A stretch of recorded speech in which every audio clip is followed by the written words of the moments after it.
it's been a big couple of days, and I've finally got this first draft of Spiraling Up, a guide for accidental leaders, complete. It's been years and years, really. It's summarising 20 years worth of experience working in community and economic development.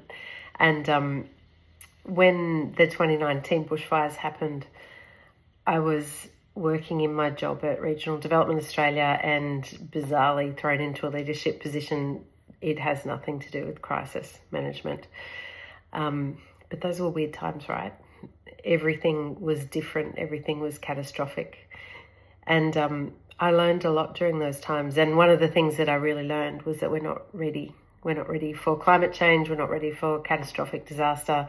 We being communities, our communities aren't ready really for the future that is in front of us, no matter how you define that future.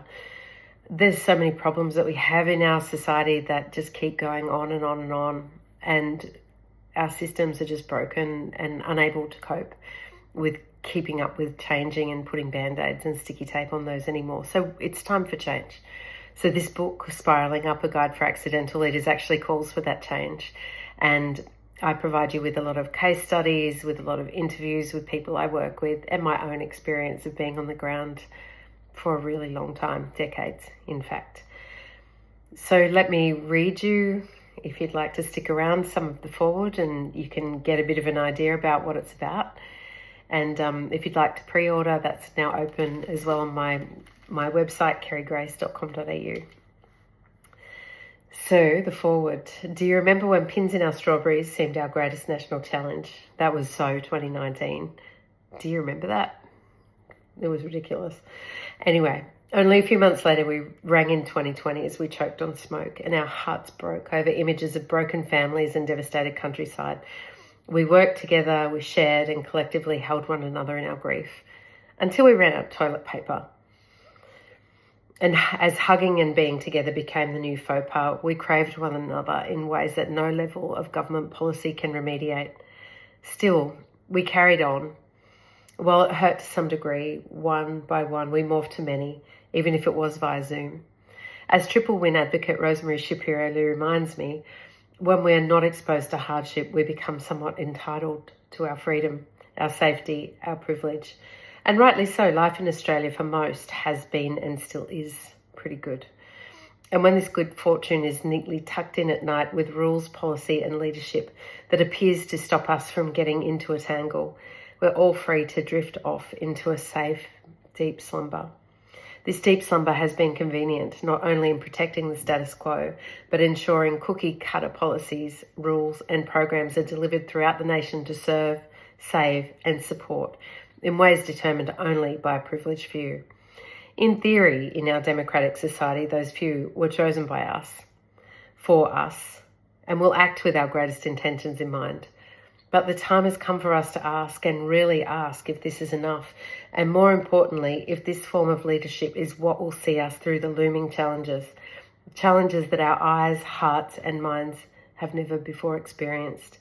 The 2019-2020 bushfires, described as the WWF Australia as the most catastrophic bushfire season ever experienced in our country's history, meant that external support was not available to many of our communities.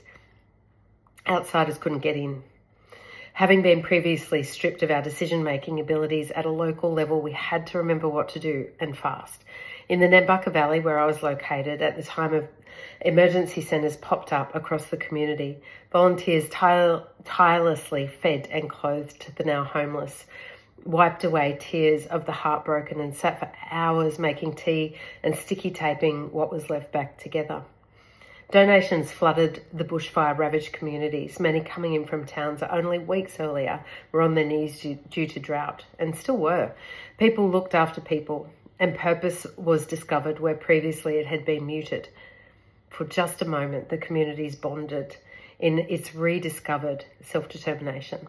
Until the rules came back to life, people in orange vests stomped into emergency evacuation centres, renaming them recovery centres, unaware and too embroiled in important rules to see crestfallen demoted volunteers or to hear their important and informed message. The community needs us here. And so covert operation commenced, and casseroles were cooked in non-compliant slow cookers, run down to what was now known as recovery centres, and quickly divided into plastic containers and distributed to exhausted volunteer firefighters and hope-worn survivors. Public liability, safe food handling, comprehensive car insurance and volunteer liability went out the window, and people connected in ways reminiscent of the 1950s. They were enabled to care.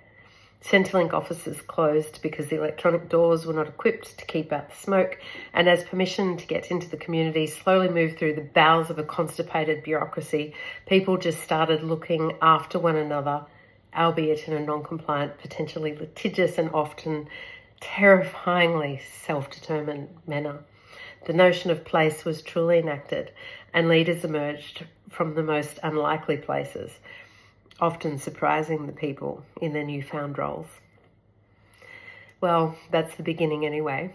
Like I said, you can pre-order if you like, and don't hesitate to provide feedback. I'm sure you'll be hearing more of me, even if I don't love doing video, except looking at these autumn leaves next to the Tamar River in Tasmania, which is pretty cool. Thanks for listening.